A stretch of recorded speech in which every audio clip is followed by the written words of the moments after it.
Hello everyone, welcome to cooking house YouTube channel. તો આજે હું તમારી જોડે શેર કરીશ ઘરે મેંગો આઈસ્ક્રીમ બનાવવાની રેસીપી। તો તમે જોઈ શકો છો, જેવું આપણે માર્કેટમાંથી લાવીએ છીએ તેના કરતાં પણ વધારે સરસ, સસ્તું અને ચોખ્ખું આપણે મેંગો આઈસ્ક્રીમ ઘરે બનાવીશું અને તેનું ટેક્સચર જેવું માર્કેટમાંથી લાવીએ છીએ એટલું જ ક્રીમી અને સરસ બનશે।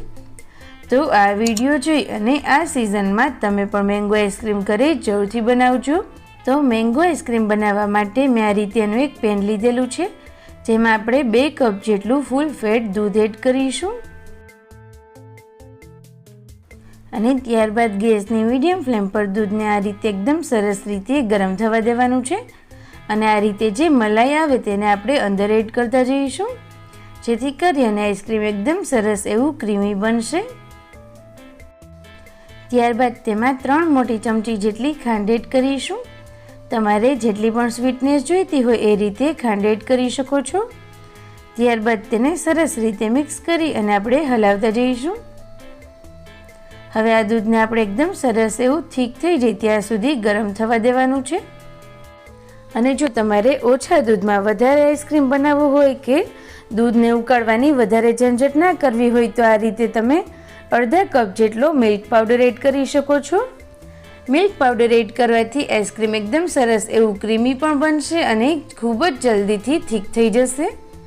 તો આ રીતે આપણે થોડો થોડો કરી અને મિલ્ક પાવડર એડ કરતા જઈશું અને તેને મિક્સ કરતા જઈશું। આ રીતે મિલ્ક પાવડર એડ કરવાથી તેમાં જરા પણ લમ્સ નહીં પડે અને ખૂબ જ સરસ રીતે મિક્સ થઈ જશે।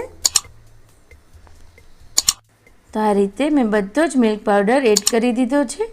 આપણે તેને એકદમ સરસ રીતે મિક્સ કરી દઈએ।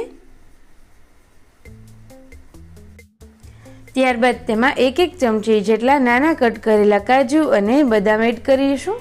તમે કોઈ પણ ડ્રાયફ્રૂટ્સનો ઉપયોગ કરી શકો છો। ત્યારબાદ તેને પણ આપણે સરસ રીતે મિક્સ કરી દઈએ અને તેની સાથે જ આ રીતે પલાળેલું કેસર એડ કરીશું। કેસર અને ડ્રાયફ્રૂટ એડ કરવાથી આ આઈસ્ક્રીમનો ટેસ્ટ ખૂબ જ સરસ લાગે છે। તો હવે આપણે ગેસની મીડિયમ ફ્લેમ પર દૂધને એકદમ સરસ રીતે થીક થઈ જાય ત્યાં સુધી થવા દઈશું અને ત્યાં સુધીમાં આપણે મેંગો તૈયાર કરી લઈએ। તો તમે જોઈ શકો છો, મેં અહીંયા 2 નંગ જેટલી પાકી કેરી લીધેલી છે। ત્યારબાદ આપણે તેને છોલી લઈએ અને ત્યારબાદ હવે આ રીતે આપણે તેને કટ કરવાની છે। તો હવે આ રીતે આપણે તેને કટ કરી અને તૈયાર કરી લઈએ। તમે તેને રેન્ડમલી કોઈ પણ શેપમાં કટ કરી શકો છો। તો એવી જ રીતે મેં બંને મેંગોને કટ કરી અને તૈયાર કરી લીધી છે।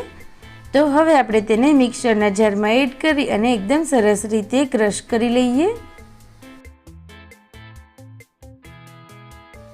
તો મેંગોનો પલ્પ હવે એકદમ સરસ રીતે તૈયાર થઈ ગયો છે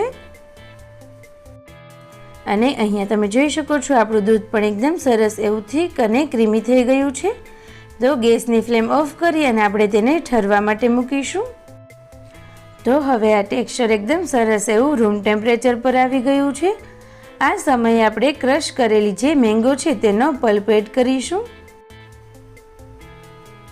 અને હવે તેને પણ આપણે એકદમ સરસ રીતે મિક્સ કરી દઈએ। બધો જ પલ્પ આ ટેક્સચર જોડે એકદમ સરસ રીતે ભળી જાય એ રીતે તેને મિક્સ કરવાનું છે। તો તમે જોઈ શકો છો, આપણા આઈસ્ક્રીમ માટેનું એકદમ સરસ એવું ક્રીમી ટેક્સચર બની અને તૈયાર થઈ ગયું છે। તો હવે આ આઈસ્ક્રીમને જમાવવા માટે મેં આ રીતેના બાઉલ લીધેલા છે। તમે કોઈ પણ એરટાઇટ કન્ટેનર હોય તેનો ઉપયોગ કરી શકો છો। તો આ રીતે આપણે તૈયાર કરેલું મિક્સર એડ કરી દઈએ અને ત્યારબાદ ઉપરથી નાના કટ કરેલા કાજુ અને બદામથી ગાર્નિશ કરીશું અને આ રીતે આપણે થોડું ઉપર કેસર પણ એડ કરીશું, જેનાથી આ આઈસ્ક્રીમનો ટેસ્ટ અને લુક બંને સરસ આવશે।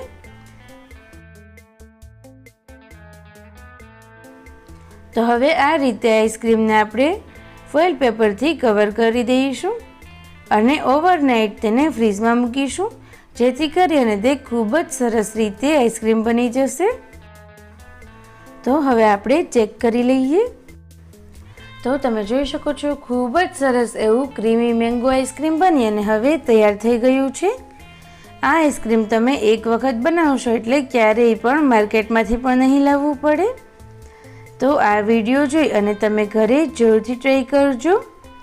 અને તમને મારી આ રેસીપી સારી લાગી હોય તો પ્લીઝ આ વિડીયોને લાઈક કરજો, શેર કરજો અને ચેનલને હજુ સુધી સબસ્ક્રાઈબ ના કરી હોય તો રેડ બટન ઉપર ક્લિક કરી અને તેને સબસ્ક્રાઈબ કરી દો. Thank you.